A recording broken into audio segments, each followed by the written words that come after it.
చదివేస్తే ఉన్నమతి పోయిందని పెద్దవాళ్ళు అప్పుడప్పుడు అంటుంటారు. అయితే అది అందరి విషయంలో నిజం కాదు కానీ ఇదిగో ఇలాంటి వాళ్ళ విషయంలో మాత్రం అక్షరాలా నిజమనిపిస్తుంది.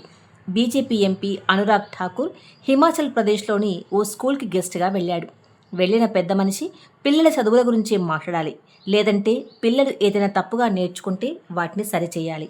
కానీ జరిగిందేంటంటే పిల్లల్ని సైన్స్కు సంబంధించిన ఓ ప్రశ్న అడిగాడు. అదేంటంటే అంతరిక్షంలో ప్రయాణించిన మొదటి వ్యక్తి ఎవరు అని.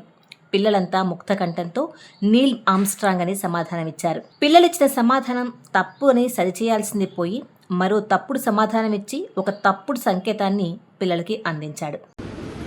अंतरिक्ष में यात्रा करने वाला पहला कौन था?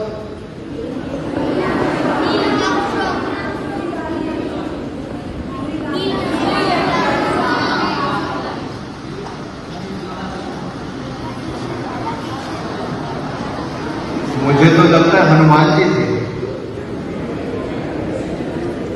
అసలు అంతరిక్షంలో అడుగుపెట్టిన తొలి వ్యక్తి యూరీ గగారిన్ అని సరైన సమాధానం చెప్పాల్సిన పెద్ద మనిషి పిల్లలంతా నీల్ ఆమ్స్ట్రాంగ్ అని తప్పుగా సమాధానం చెప్తే ఆ తప్పును సరిచేయాల్సిన పెద్ద మనిషి, పిల్లలందరికీ సరైన పాఠాలు చెప్పని టీచర్లను మందలించాల్సిన పెద్ద మనిషి, అంతకన్నా దారుణంగా పిల్లలకు అబద్ధాలు నేర్పుతుంటే ఇక మన విద్యా వ్యవస్థ బాగుపడుతుందా? వీళ్ల పిల్లలకు కూడా ఈయన ఇలాగే పాఠాలు చెప్పి పరీక్షలు రాయమంటాడా? అలా చేస్తే ఆ పిల్లలు పాస్ అవుతారా?